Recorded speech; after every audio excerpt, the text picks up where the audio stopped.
Okay, I think we can start now. Nice, nice. Thank you.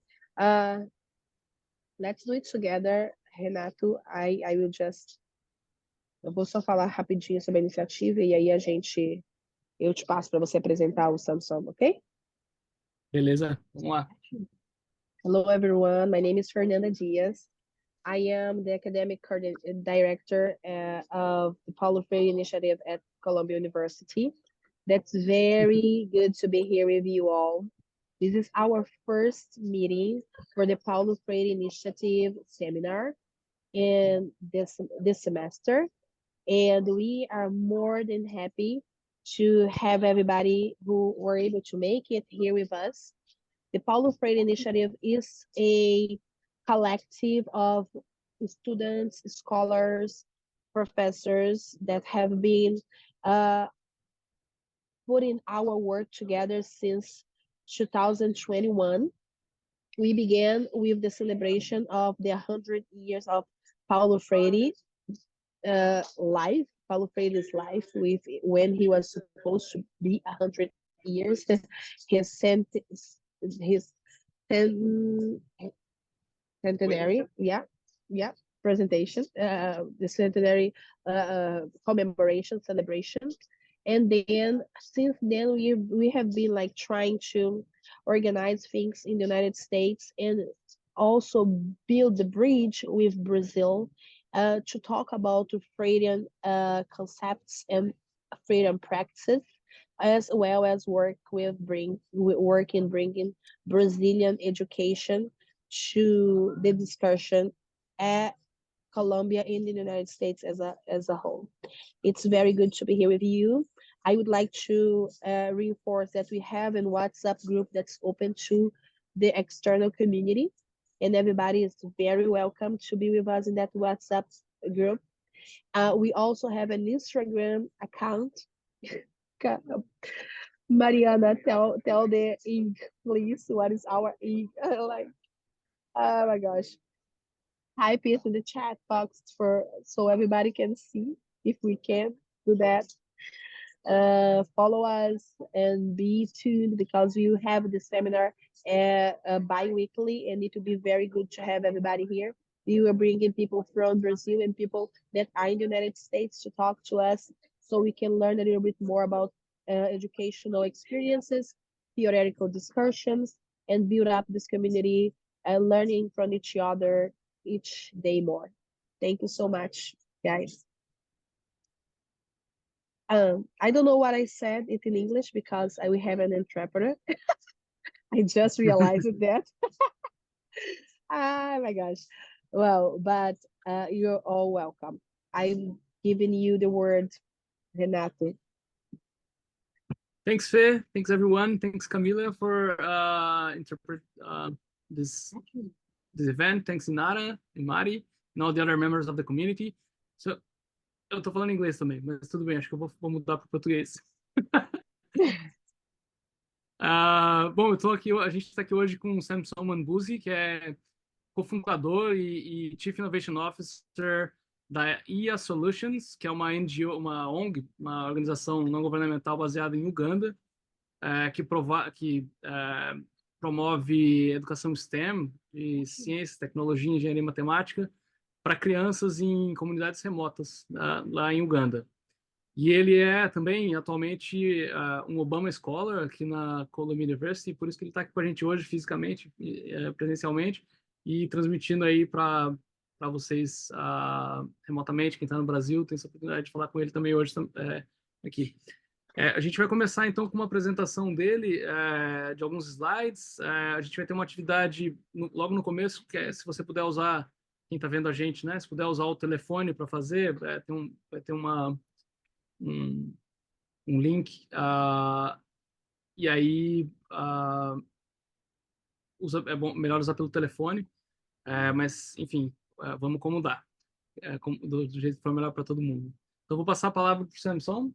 Então, Samson, welcome, and thanks for joining us today. Thank you so much. Obrigado, as you say in Portuguese. Thank you.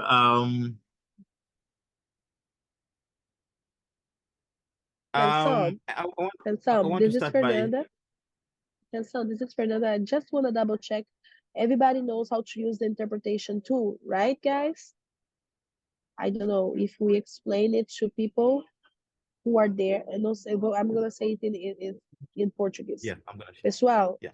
pessoal, só confirmando se todo mundo que está aí na chamada, que quer escutar essa apresentação em português, sabe como usar a ferramenta de interpretação. A interpretação está com esse globo no fundo, na parte de baixo do Zoom, como interpretação, e você pode clicar no globo e escolher escutar em português. Se você quiser escutar em português, vai lá para o português, que a Camila, nossa intérprete, já está lá fazendo a interpretação, tá bom? Muito obrigada. Thank you, Samson. I'm so sorry.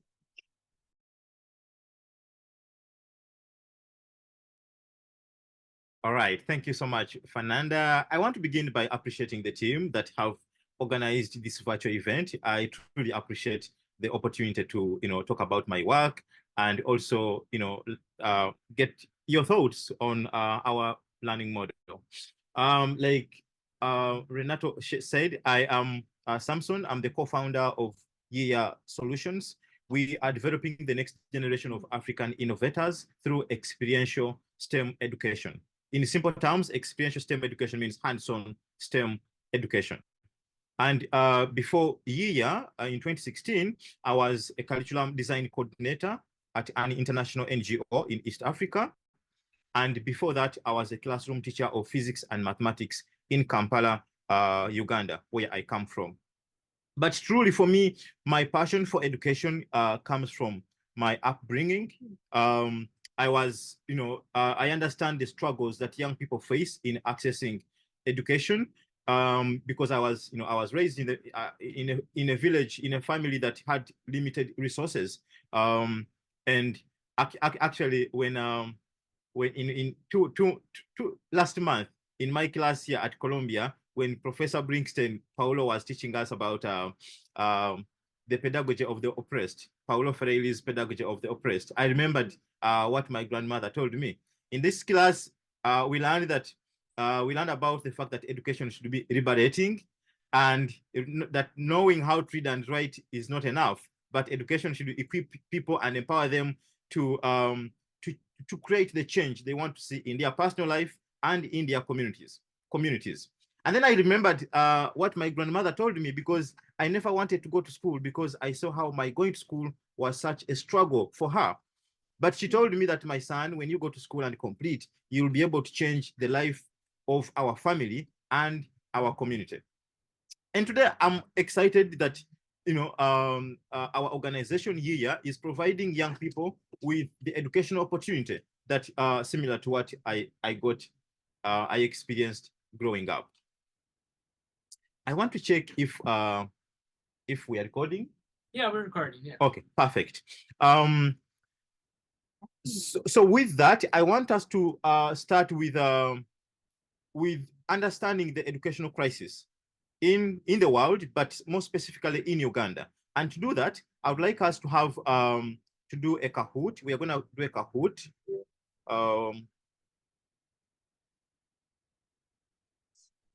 Okay, so everyone, you go to kahoot.it, and then we will send you a pin. Okay, you're gonna have.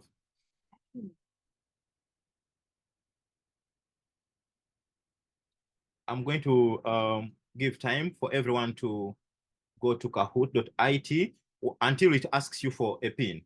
Then I'll share the pin.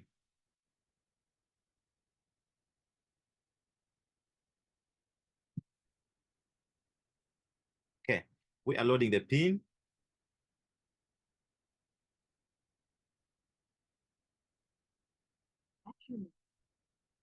In the chat, please let us know if you are if you've been able to log in or.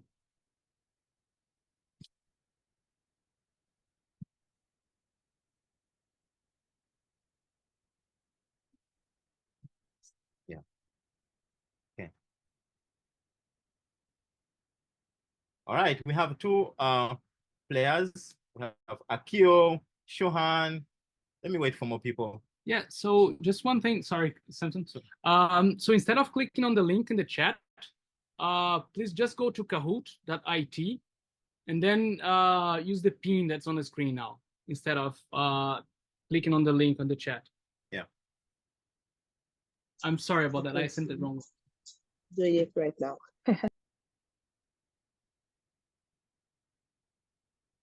Yeah, you don't have to log in. If it asks you to log in, then that means you're using a different link.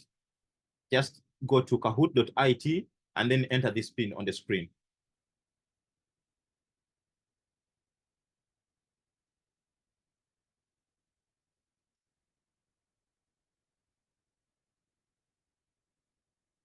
Yeah, more people. We have Inara, Mariana, Akio.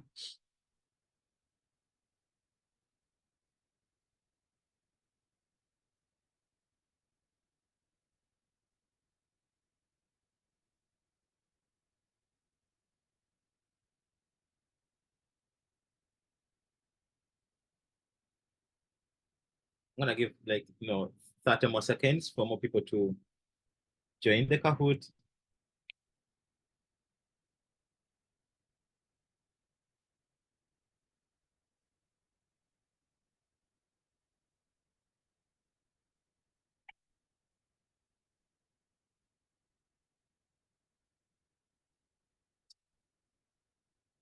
Okay, all right. Half of us are in. We're gonna start playing.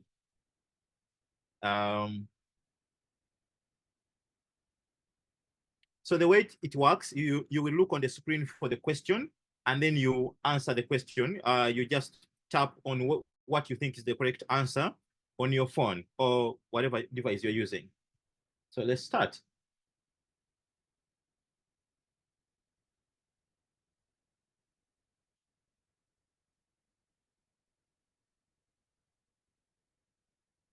There goes our first question. How many children are out of school globally right now? How many children are out of school globally right now? You don't have to how many, just make a guess, your best guess.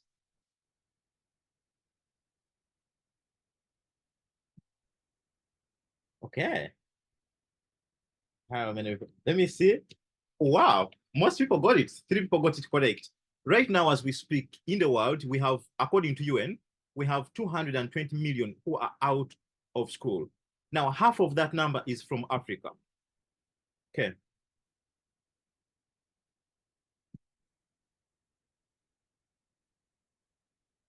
Let's go to the next question. We have just 4 questions.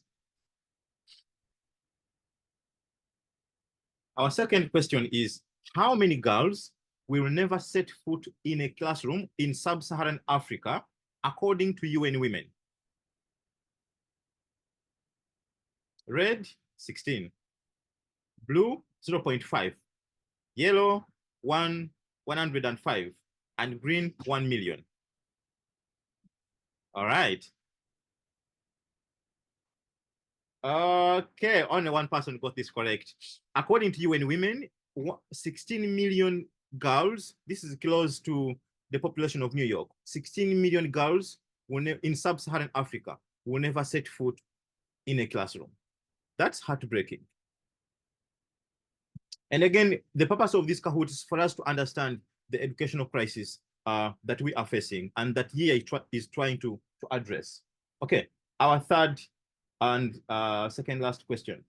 What is the #1 barrier that youth face to access education? What is the #1 barrier that youth face to access education? Is it lack of enough schools? Is it the steep cost of school fees or poverty? Is it child labor? Or is it lack of motivation to stay in school? Okay. Only one person got this. Some 2 people think it is first of all, these are all barriers that young people face to access education. When we asked students in our program why they dropped out of school, they told us that #1, the steep cost of school fees. Now, in most parts of Africa, you have to pay to go to school, unlike in most developed countries where you can access free, good public education. And so they told us they don't have enough fees to go to school. Others, it's because of child labor that is used in subsistence farming. Their parents want them to work on farms instead of being in school. And for girls, they told us it's because of lack of motivation from their parents to keep them in school. Most girls, 35% of girls in sub-Saharan Africa are married off before the age, by the age of 18. But the biggest barrier is the steep cost of school fees. Most students, like in our program, these are families that live on less than $1 a day. They don't have running water. They don't have electricity in their houses. And so taking, children to school is like, they don't have the money. Like my grandmother always had to make a decision between buying us food or taking us to school. All right, our last question. Our last Kahoot quiz. So Uganda has a population of 40 million people. 75% are below 35. Now, guess what percentage of youth enroll for secondary school? Is it 80%? Is it 60%? Is it 30%? Is it 50%? Yeah, let me see. Number. Yes, most of us got it correct. In Uganda, only 30% of youth enroll for secondary schools. That means that 70% do not enroll in secondary schools. And okay, I want to.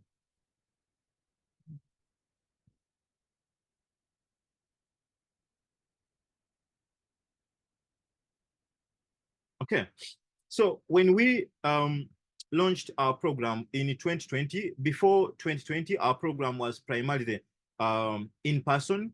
We would train teachers and have them go to their schools, both in international schools and in local schools, and teach our STEM curriculum with the goal of making education more practical and relevant to students' lives.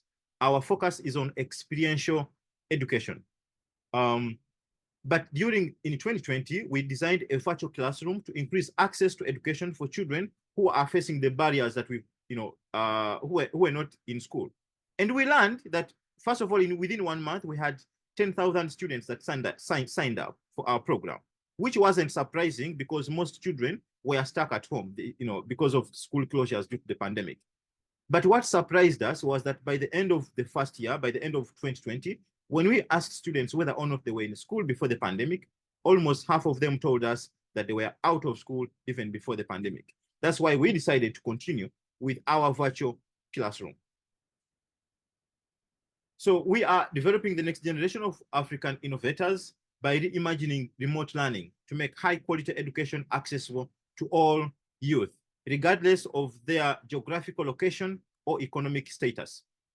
We provide young people with an experience of a live online class remotely without the need for internet or smart devices. This is a good example of how basic technology can be impactful, can create such a huge impact in the lives of people in remote communities. So I want to walk you through how it actually works, how our model works. We use an approach called the flipped classroom. Flipped classroom is an approach to teaching where learners are exposed to content before they interact with the teacher, and then so that when they interact with the teacher, they are just having conversations and diving deep into questions and group work and lesson activities, practical activities, and then after that they do an assessment. It's actually an approach that is used in most modern places, like here at Columbia. It's the approach they use.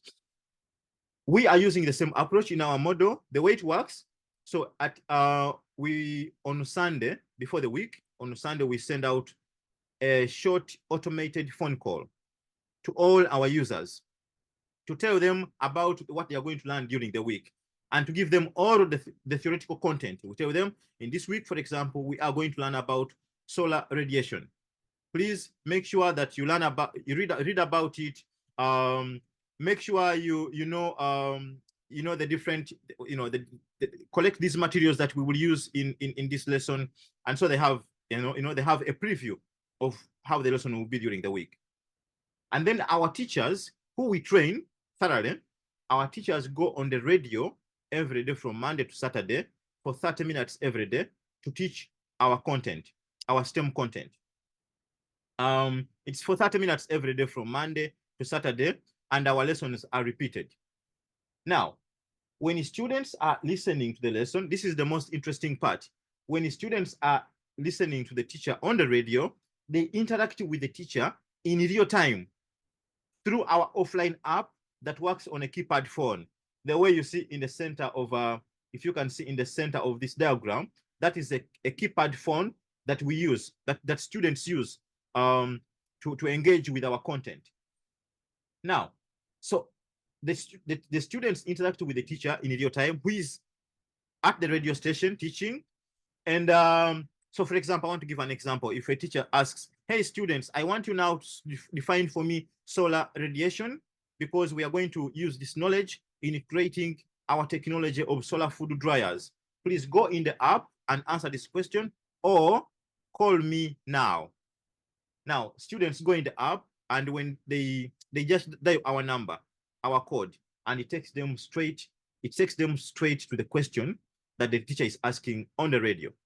And when they answer that question, the teacher on the radio receives the responses in real time.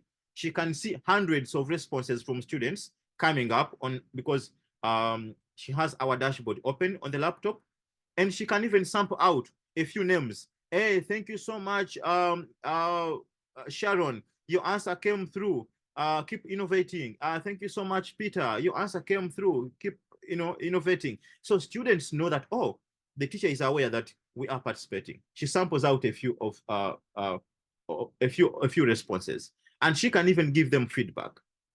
Now, this model is innovative because, number one, students only need a radio and a keypad phone to participate.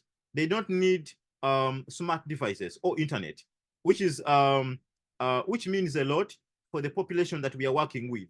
In Uganda, most people don't have smart devices. Only and about like 20% of the population have smart devices, but most people have radios.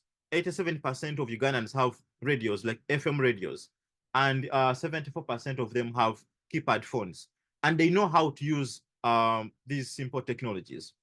And then number two, our model, with this model, we can see how students are engaging with our content as they are listening to the lesson on the radio. And then also they receive immediate feedback on their learning as the teacher is teaching on the radio. Now, I want to pause here and invite questions before I go through the next few slides. I want to pause here and invite any questions, or if anything resonates with you so far, or if you have any question on this model, you are free. Please feel free to ask. And Renato is here to interpret in case you are speaking Portuguese. Samson, I was just curious about the offline learning app. Just give us more information of how did you do like the logistics to give students access to this app? Like how was it like? And I missed the information. I ask you sorry about that, but I would like to know how many students are engaging in this process, if you guys have the tracking of this number. Yeah, thank you so much. Oh, I think I messed up our thing. Okay. Okay, great. So that's a good question. So number one, the app we use uses the technology called USSD. USSD technology is some sort of messaging, a form of messaging, SMS messaging that was there before we had smartphones, and real-time messaging that was there before smartphones. And now in Africa, actually, people use USSD technology to send money to each other. So banks and financial institutions use this technology. They have been doing this for the past decades, using it to increase access to financial services. And even in the medical, in the health sector, they have been using USSD to like increase access to healthcare. So we just repurpose this technology that most people know how to use to increase access to education. Most of them know how to use it. Only that now our app, because it is for education, it is much better than these other apps. We have, and I'm proud of our tech team. They really, our USSD app is unique and very different from the what telecom companies have. And so to your question, how do students know about our program? So before we launch a course, we teach our STEM courses in terms of STEM courses, and each course runs for 4 months. Now, before we do that, we run adverts on the radios, on FM radios. Those adverts are usually voiced by government officials in the local areas. They are called district education officers. Here in the US, they will be like chief education officer. We have them record adverts to encourage people to register and participate in our program. We run those adverts for 2 weeks. Now, when we have the right number of students we want to participate in that course, we stop registration and we run the course. Which takes me to the numbers that you asked. I think for numbers, we have 34,000 course completions. Students that have completed our courses since 2020, 34,000. Around 80,000 have registered or tried to participate, but either stopped on the way or we didn't allow them to register because of budget constraints. But 34,000 have completed our courses. Does that answer your question, Fernanda? Yes, that's amazing. The outreach is amazing. And the demand, right? So like the interest of your prospective students, it tells a lot about like how those young people are eager to study, right? To learn. Yeah. It's interesting that you're saying that. One of the things we've learned, which actually also came through during Professor Brinkstein's class, is that sometimes we think that students maybe who drop out of school or who are not in school are not interested in learning, but our program has debunked that, because we have so many kids who are out of school and they are hungry for this opportunity to study, and they value air science because they look at it as an alternative, a very convenient alternative they have to learn the important life skills they need to have a brighter future, a chance at a brighter future. Any question on our model? In the chat. Yeah, we have a question in our question Q&A box, Inara, right? And we have a question in our chat. Who is reading that? Should I? Should I go, Inara? Yeah, please. Okay. Mariana, our dear Mariana Lederman, just asked, like, I'm so sorry if I don't know if I missed it, but what is the age range? We already talked about how many students are served, right? And also how to decide the content. And just to add it here, we have a question in the Q&A box saying, is USSD tag similar to SMS, MMS? Okay, thanks so much. No problem.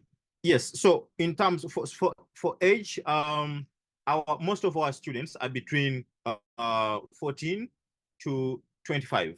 14 to 25. Most of our students are in that age bracket.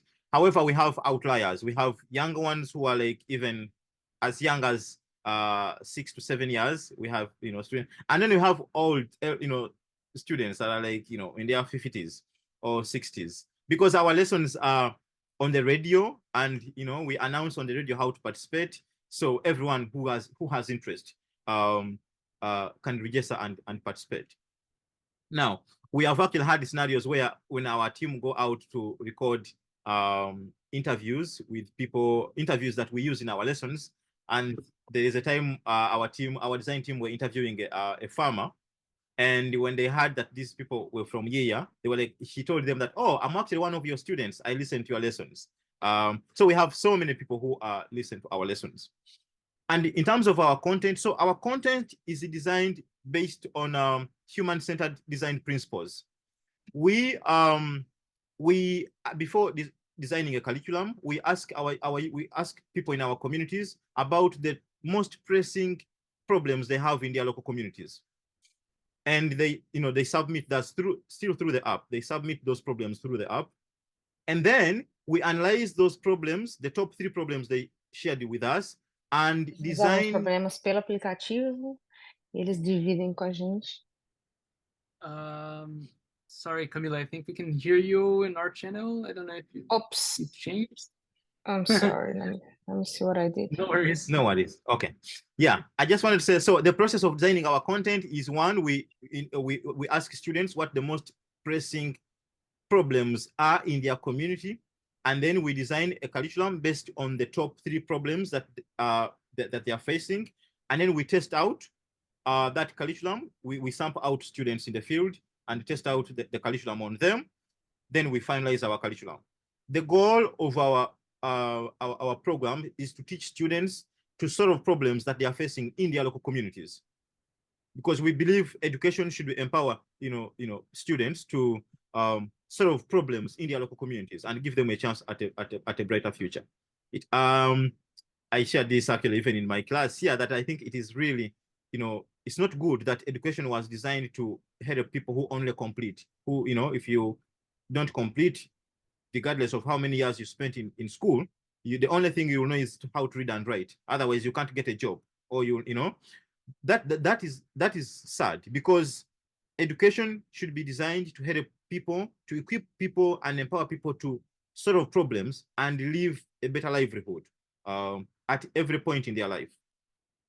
And then somebody asked about USSD. So USSD is, yes, a sort of some kind of SMS, but that is interactive, more interactive, and that can be, yeah, it's a type of SMS that is very interactive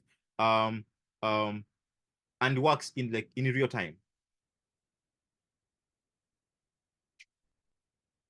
Okay, I think I have a few more slides to go. Let me see. Yeah, let's go back to the okay. All right. So since 2020, we have provided education to 34,000 youth. Rather, 34,000 youth have completed our courses. And on the right, on this image, is how our app works. If students, I need to explain this. So when students are answering the questions from the teacher on the radio, they cannot continue unless they have got it correct. We do that as a form of formative assessment, because we don't want them to continue without knowing the right answer. We want them to get the right answer in real time. But also, because the lesson is remote, we want them to master this content, so they cannot continue. So this is an image of a student who didn't answer correctly, and the app is telling them, that's not it. Try again. To create solar cells, you need, and then it gives them the different options. And then also, because of our focus on increasing the representation of girls in STEM and in education, we are proud that in 2022, we increased the enrollment of girls to 52%. That's such a challenge because of what I shared with you earlier, how the motivation to take girls to school in Africa is really low. And then 34% of our learners have children of their own. This is something we discovered because our students are from deep in villages, and we learned that so many of our kids are girls that dropped out of school because they got pregnant and they made babies when they are still young and they can't continue with education. So when they landed on this program on the radio, they found it as a good opportunity for them and a convenient opportunity for them to study from home. And then 48% were out of school. So almost half of our users are out of school. The other half are also in school. So for students who are in school, Yiya Science is a supplement to their in-school learning in terms of learning the competencies that they need to have a chance at a better future. Yeah. And then in terms of like our outcomes on problem solving, our data shows that our students have show an increase in motivation for problem solving. And I want to talk about this picture. So this, at the end of the 4th month, when our course has ended, we organize a showcase for our students to come and show us what they created. because the program is virtual. We want them, but we want to see the students actually create technologies. So we organize a showcase or a competition for our students. And last year in March, we had this competition. And one of the girls who is coming, Rebecca, she came when she's 2 weeks due. She was 2 weeks due to give birth. In this picture, she's coming, and she was one of the winners. She's coming to win her prize. But she told us that when she dropped out of school, she got pregnant and she was expelled from school. She thought that was the end of her life. But then she was at home listening to music on the radio, and she changed the channel. And then she landed on a teacher teaching on the radio, and then she got interested. She listened to the entire lesson, and at the end, the teacher explained how to register. She registered and created her technology, and when she came to our showcase, she won. This is an example of how Yiya is providing such a unique educational opportunity to many children, many young people who are often forgotten. And then some graphs here on problem solving. The orange line is the end line. We do baseline and end line surveys every year. And we see that for this data from 2022, at the end line, students who went through our program, their motivation to solve problems increased. And then how likely are you to take a STEM course? One of our other outcomes is to increase interest in STEM careers. Like I shared with you earlier, like our vision is to develop the next generation of African innovators, because we believe that's what is needed to change the status quo of poverty in Africa. And so we are proud that students who go through our program get interest in STEM careers. Yeah, then maybe quickly run through this, what we've seen and our vision for scale. So right now, we are at air science because it is science taught on air. We teach science on air, STEM on air. And one of the things we have learned is that our students don't only need STEM to survive. Maybe they need to learn about sexual reproductive health. That way, they will stop maybe making babies when they are still young. Maybe they need to learn about human rights. Then they will demand government to build for them schools in their local communities. So we are now and then also we have also learned that our students also need a lot of students in Africa are not proficient in English. Children in Africa are not proficient in English, and they miss out. So we have started this year, translated our content into a local language. So we are going to start offering STEM education in both English and in a local language. And then we are scaling also nationally. But because of the need to have more subjects, we are creating an expanded platform called Air Learning that will host other subjects like sexual reproductive health, human rights, entrepreneurship, and other subjects. But the main focus will be STEM and other additional subjects.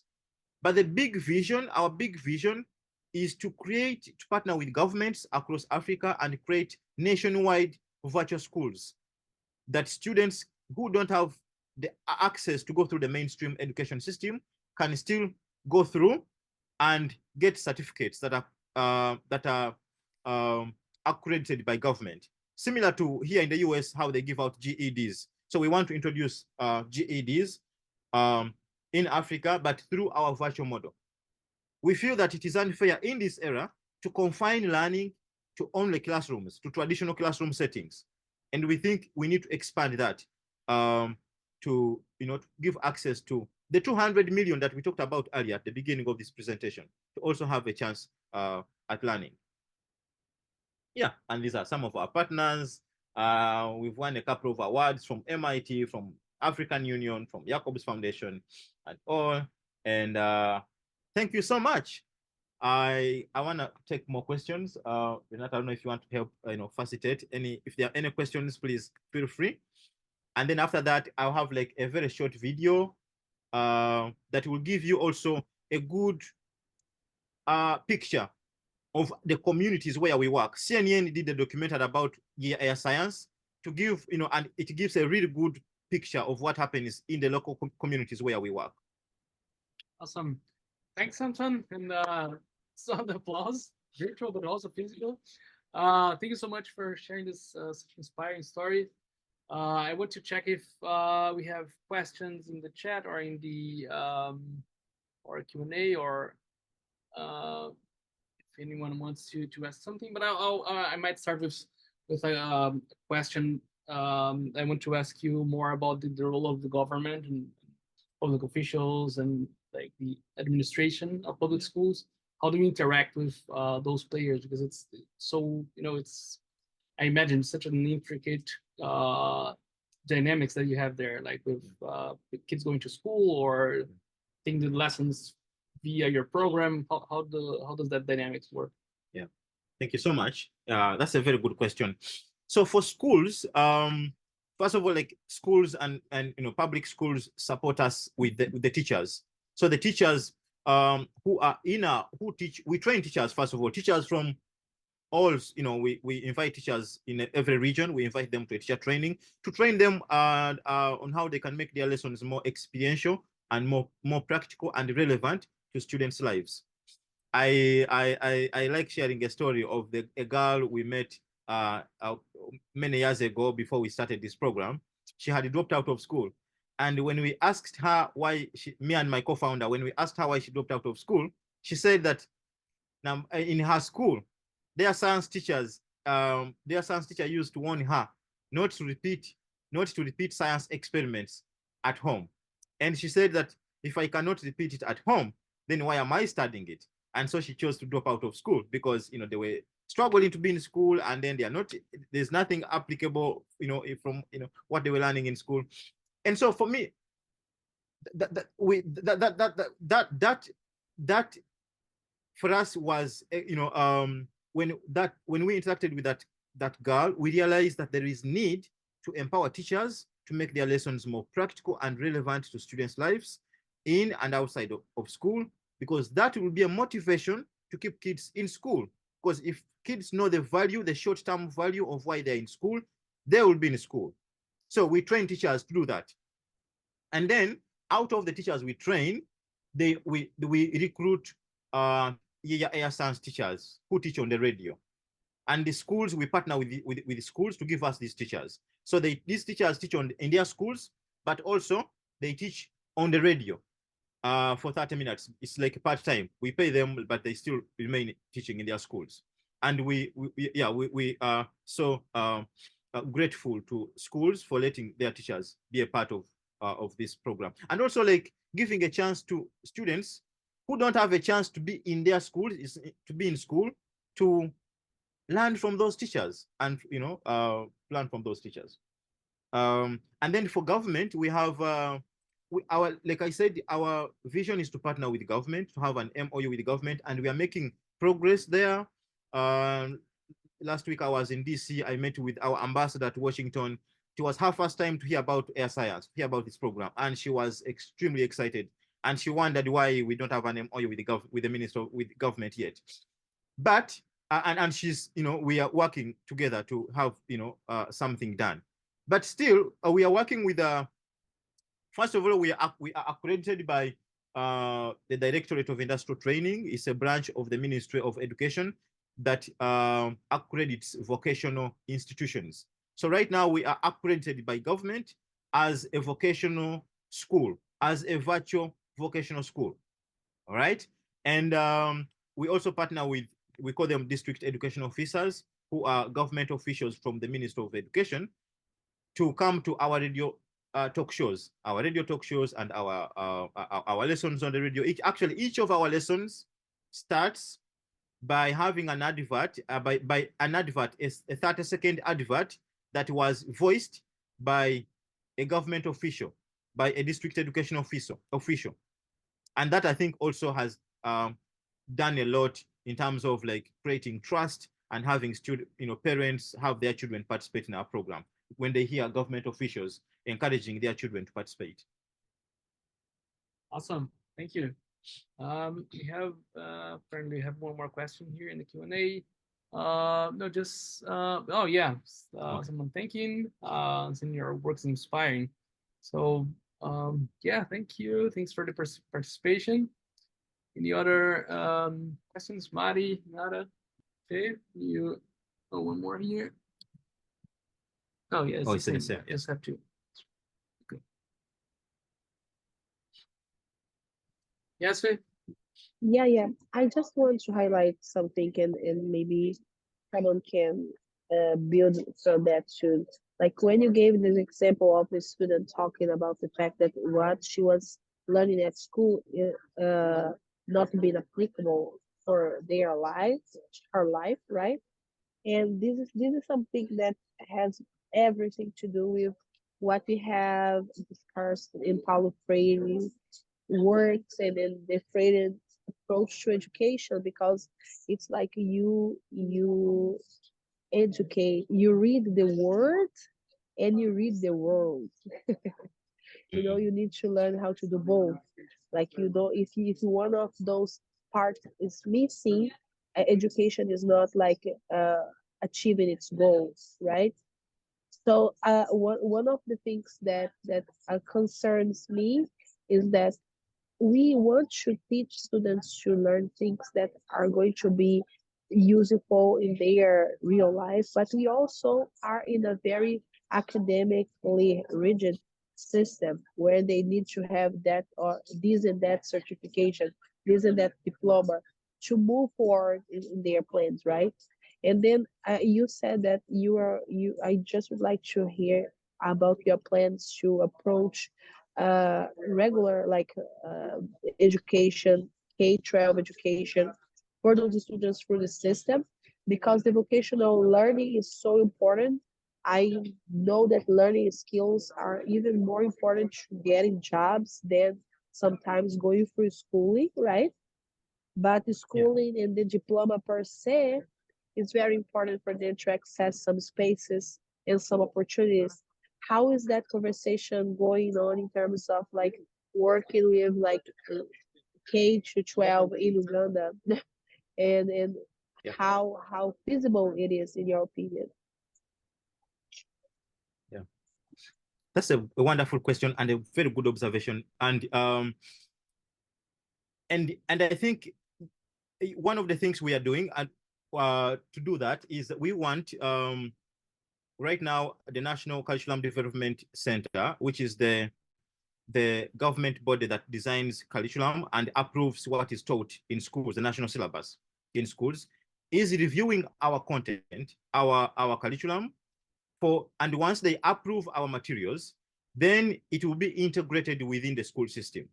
And I think this will address what Fernanda is talking about. The fact that, yes, kids are in school and learning about all the information they need to learn for their, to get a degree or a diploma, and also learn about all the theory that is really important and critical.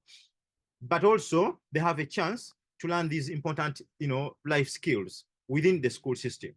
So we are working with the curriculum development, center in Uganda to, review our materials.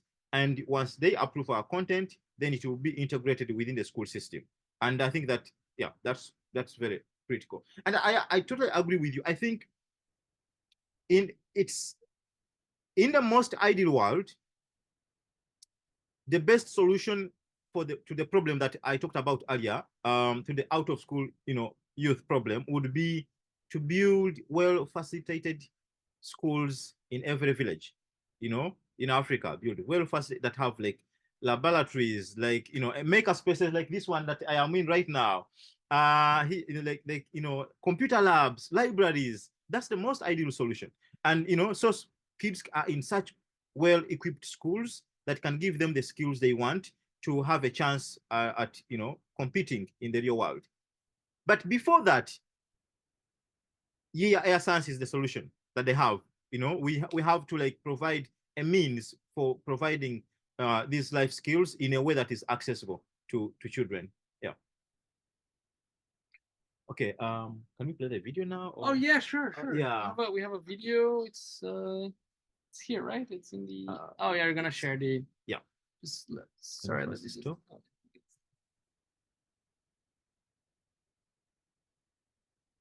Yeah, even if you watch it for like, I know we have like, when are we ending? We have like a few minutes. Yeah, it's okay. It will be nice to like, so it will give you a good picture of what happens in our communities. There we go.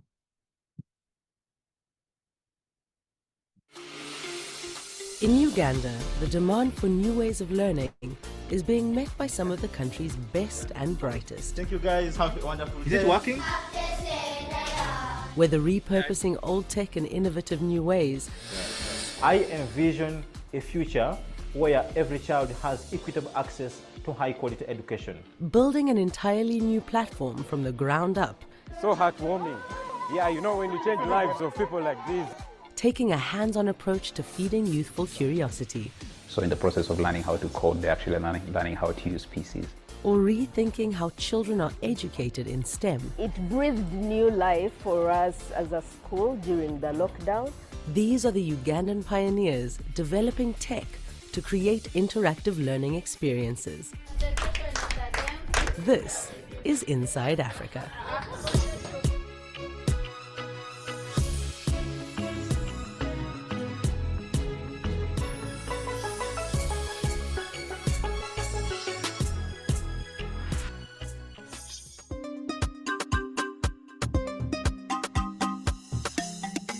Secondary school teacher Harriet Aba is on her way to work in northern Uganda's Gulu district.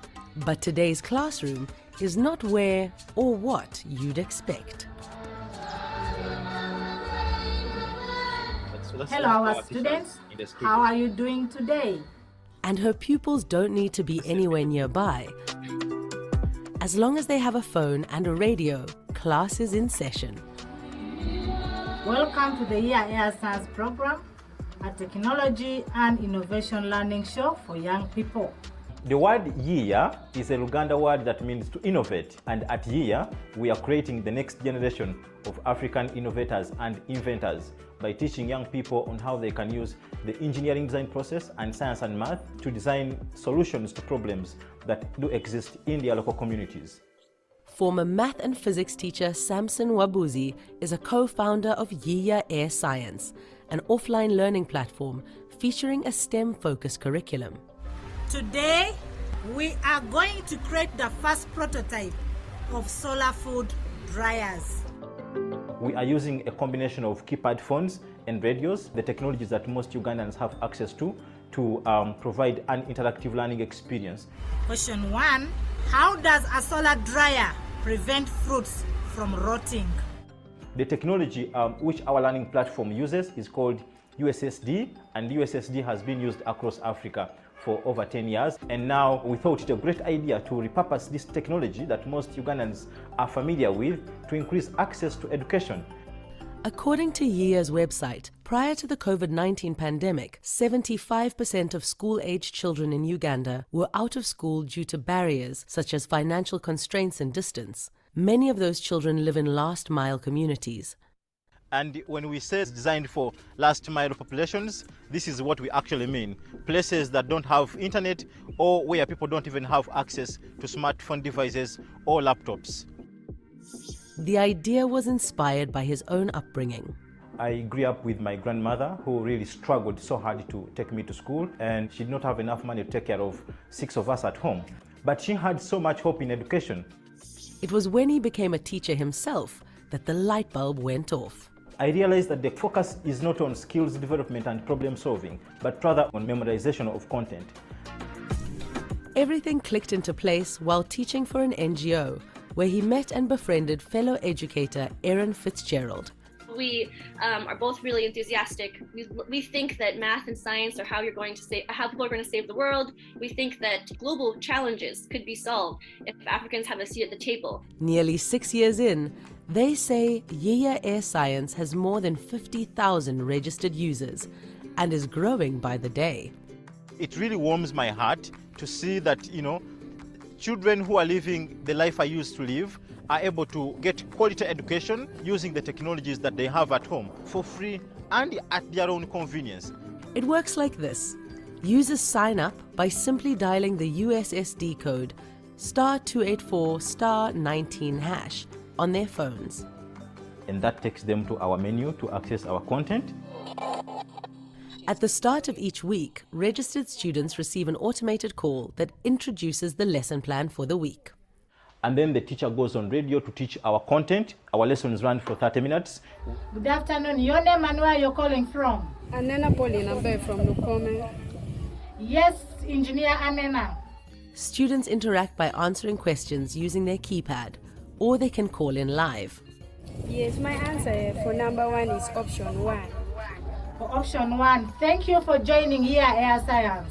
And they get feedback from the teacher also live, because the teacher can see all the responses coming in from students as they are listening to the radio. At the end of every week, we give students an assignment or a weekly test to measure their knowledge acquisition. It's here at the company's headquarters in Kampala. All right. All right. Thank you so much, everybody. I wonder if there is any last questions or comments, but yeah, that's it. Cool. Yes. Yeah. Thank you, Samson. I think one last question that I have is, I think Faye brought something about the connection, some reflection with the work of Paulo Freire. I know that you guys discussed in class at least a few ideas. I want to ask if you see some connections between what you've been learning here during your year in Columbia and what you're doing in Uganda. Yeah. And how you plan to bring these two realities together. Yeah, sure. Yeah, it was interesting when we learned about Paulo Freire's pedagogy of the oppressed, and for me, what stood out for me is the fact that education should be liberating. That no, learning how to read and write is not enough, but learning how to write what you read is what is important, and that means like learning the critical life skills that is more liberating. And for me, that stood out to me because that is the focus of our program. We teach experiential learning, and we empower teachers to use that in their classrooms, so that learning is more more of liberating, and then, but for this class, I was telling somebody that one of the most important decisions I made this year is to take Professor Brinkstein's class, Professor Paulo Brinkstein's class, Beyond Bits and Atoms, because I have learned a lot, especially about, Fernanda was talking about this, like the theory, because yes, the practical is important, but we even appreciate the practical work more if we understand the theory behind it, the theories that inform these practical skills. So I have really I liked the opportunity to learn about constructivism, constructionism, the behaviorism, these theories that inform the different teaching methods that teachers use. And I'm actually working on now, I'm designing a teacher training program. When I go back to Uganda later this year after my program, I want to introduce a teacher to add training teachers on these theories, because yes, we've been focusing on teaching them how to make their lessons more practical, but maybe some of them don't care because they don't know why they have to. But if we teach them the theories behind why it is important to teach more practically, and why it is important to diversify their teaching methodologies, then they will more likely, adjust and adopt to the methods that we want them to use in classrooms. Oh, awesome! I said that was my last question, but I actually have one more. Yeah. Okay. Just to finish my participation, then you can answer, and then go back to Fe and to Inara, Mari to conclude. But as you know, we have many of the people in our group are from Brazil. They join remote, and some of them are teachers too.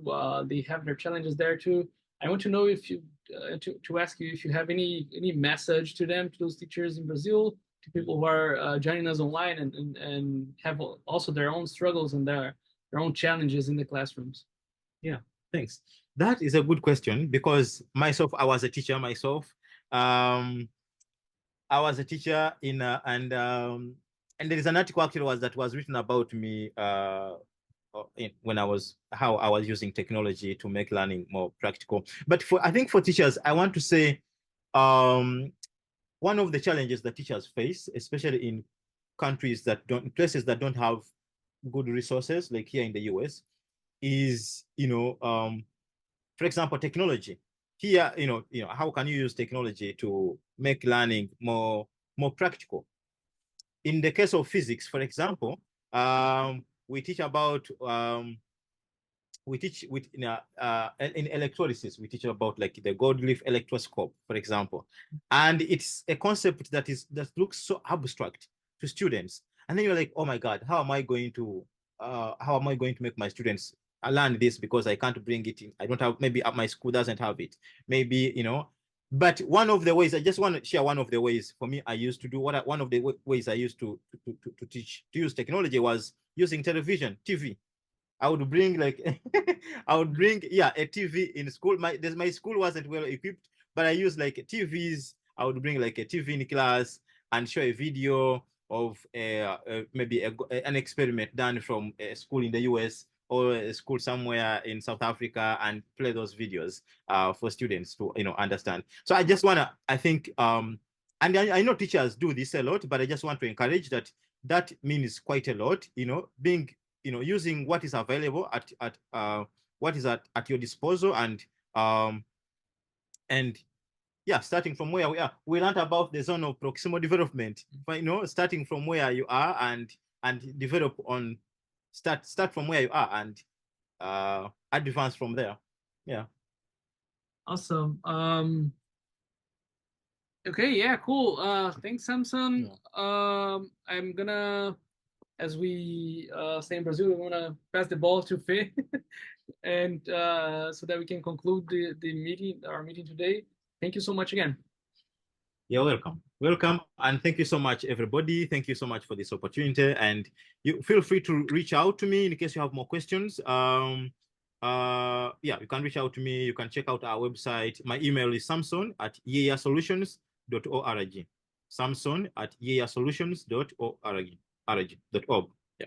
Awesome. Thank you. Maybe Samson, I just want to say a few words for you. Like, what is my wish right now? It's like, get this recording and send to so many places in Brazil that still have are struggling so much to have access to education, because these remote places, accessibility to go to schools. We have people traveling hours by river, in a boat, in a river in Amazon or in Pantanal to go to a school.